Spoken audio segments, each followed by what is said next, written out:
Om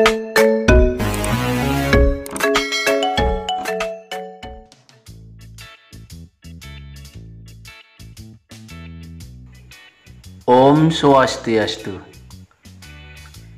Keagungan Bhagavad Gita bab 6 dikutip dari kitab Gita Mahatmya.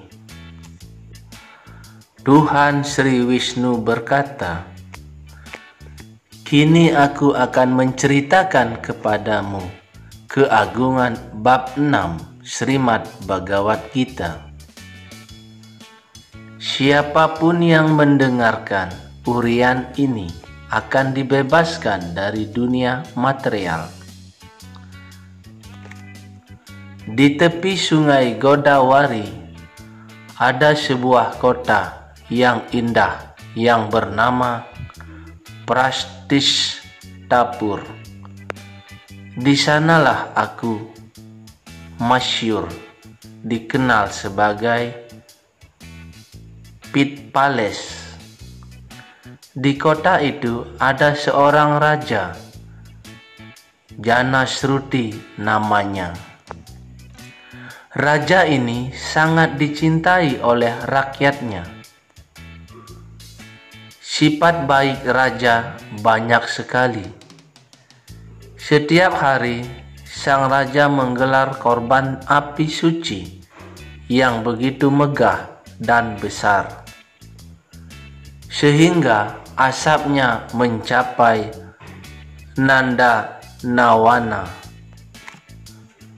kebun kenikmatan sorga. Itulah menyebabkan daun kalpa di sana hitam. Pohon tersebut tampaknya seolah-olah bersujud hormat kepada Raja Janasruti. Karena perbuatan saleh raja besar itu, para dewa selalu berada di Prasishtanpur. Kalau Janasruti memberikan hadiah, maka hadiahnya itu seperti awan menjatuhkan hujan. Karena kegiatan Janasruti murni religius, hujan pun turun tepat waktu. Akibatnya, sawah ladang selalu melimpah dengan hasil panen yang memuaskan. Dan tanaman pun bebas pula dari 6 jenis hama penggerek. Sang raja selalu menggali sumur dan danau untuk kesejahteraan rakyatnya. Merasa puas atas perbuatan Janasruti, para dewa mendatangi istana sang raja. Para dewa mengambil wujud angsa untuk memberikan restunya. Angsa-angsa itu terbang di langit beriringan. Bersamaan pula mereka bersuara. Badraswa ikut bersama 2 atau 3 ekor angsa lain terbang di urutan kedua dari belakang. Pada saat itu, seekor angsa berkata kepada Badraswa, "Oh temanku, mengapa engkau terbang di depan? Tidakkah engkau melihat di depanmu raja besar Janasruti yang begitu perkasa sehingga mampu membakar musuhnya dengan keinginannya?" Mendengar kata-kata temannya, Badraswa tertawa dan berkata, "Oh kawanku, apakah Raja Janasruti seperkasa resi besar Raikwa. Ketika sang raja mendengar kata-kata angsa itu, segera dia turun dari lantai atas istananya dan dengan bahagia duduk di kursi kerajaannya. Dipanggilnya sais keretanya dan diperintahkannya untuk menjemput risi besar Raikwa. Sais kereta yang bernama Maha sangat senang menerima perintah raja dan segera menjemput Raikwa. Pertama-tama dia mengunjungi Kashipuri, kedudukan Tuhan Wiswanata, memohon kesejahteraan semua makhluk. Berikutnya dia pergi ke Gaya, kedudukan Tuhan Gadadara, bermata Padma, yang cakap membebaskan segala makhluk dari cengkraman kelahiran dan kematian. Setelah mengunjungi banyak tempat suci, dia ke Madhura yang ampuh menghancurkan segala dosa. Di tempat inilah personalitas Tuhan Yang Maha Esa, Sri Krishna, berada. Semua risi besar dan para dewa dan juga Weda dan sastra lainnya dalam wujud pribadinya melakukan pertapaan dan mengabdi kepada Sri Krishna, personalitas Tuhan Yang Maha Esa. Madura yang berbentuk setengah bulan terletak di tepi sungai Yamuna, tepian indah untuk berbakti.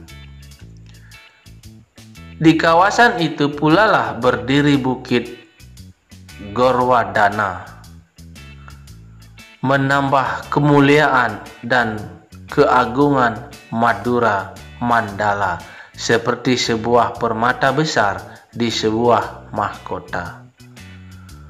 Bukit Gorwadana dikelilingi oleh pohon dan tanaman menjalar suci.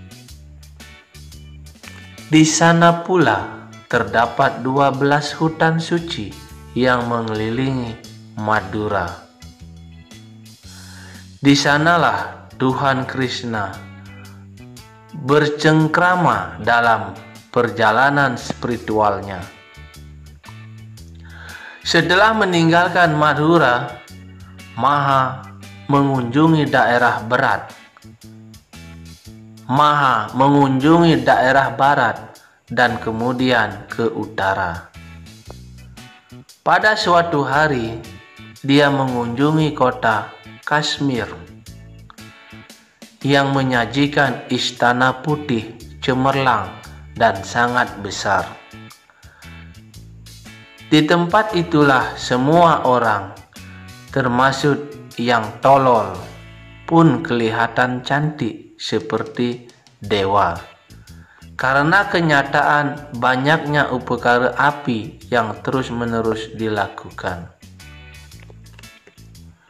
Hal itu tampak seperti jajaran awan yang selalu menggantung di atas kota Archasiwa, dikenal sebagai Manikeswara, berkedudukan di kota tersebut. Raja Kashmir baru saja kembali dan menaklukkan banyak raja dan sedang sibuk memuja Dewa Shiva. Karena besar baktinya kepada Dewa Shiva, sang raja dikenal dengan sebutan Manikeswara. Di dekat pintu masuk kuil, duduk di atas kereta kecil di bawah sebatang pohon, Maha melihat resi besar Raikwa. Mengenal resi Raikwa dari ciri-ciri yang diutarakan oleh Raja Janasruti, segera bersujud di kakinya dan bertanya, "Oh resi besar, di manakah Anda tinggal? Siapakah nama lengkap Anda? Dan benar-benar sosok mulia. Mengapa Anda duduk di sini?" Mendengar kata-kata Maha, Resi Raikwa berpikir sejenak lalu menjawab, "Aku sangat puas. Aku tidak memerlukan apapun juga." Mendengar jawaban ini, Maha seperti memahami segala-galanya. Segera dia pun kembali ke Pratistapur. Sebuah perjalanan yang sangat panjang. Ketika tiba di istana, segera pula ia bersujud dengan penuh hormat kepada sang raja. Dengan kedua tangan tercakup di dada, dia melaporkan ke hadapan raja segala kejadian yang dialaminya. Setelah raja mendengar segala laporan Maharaja, ia memutuskan secepatnya berangkat, bertemu muka dengan Resi Raikwa.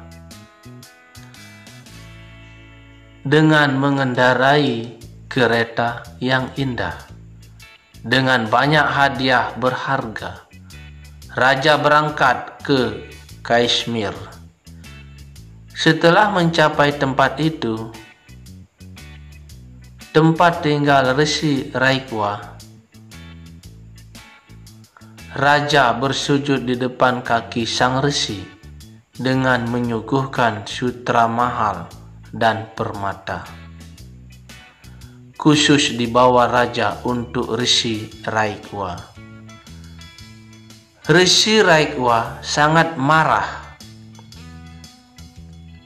dan berkata, "Oh raja yang tolol, ambillah semua sampah ini, taruh di keretamu, dan pergi dari sini."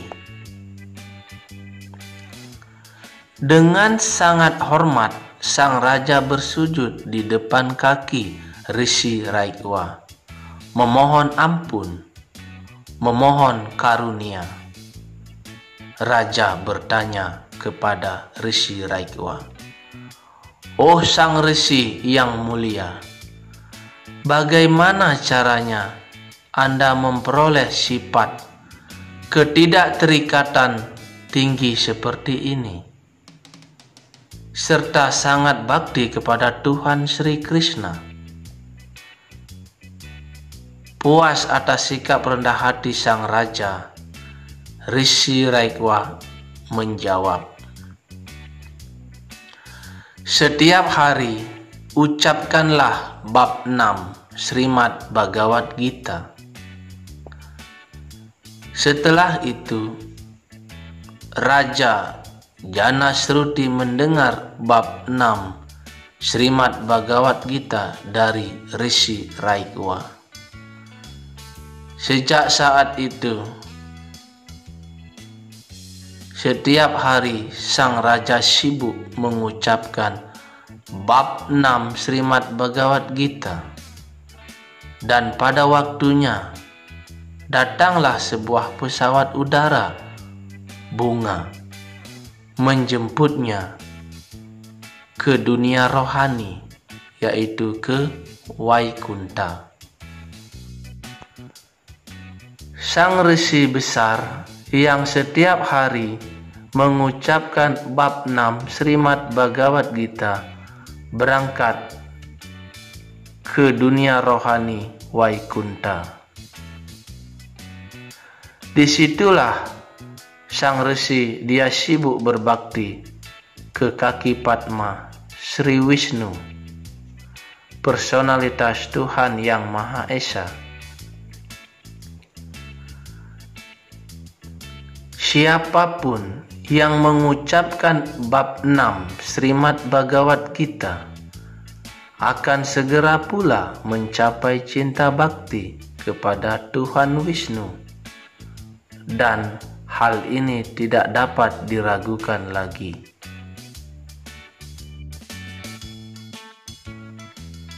Sekian dan terima kasih. Om Santi Santi Santi Om.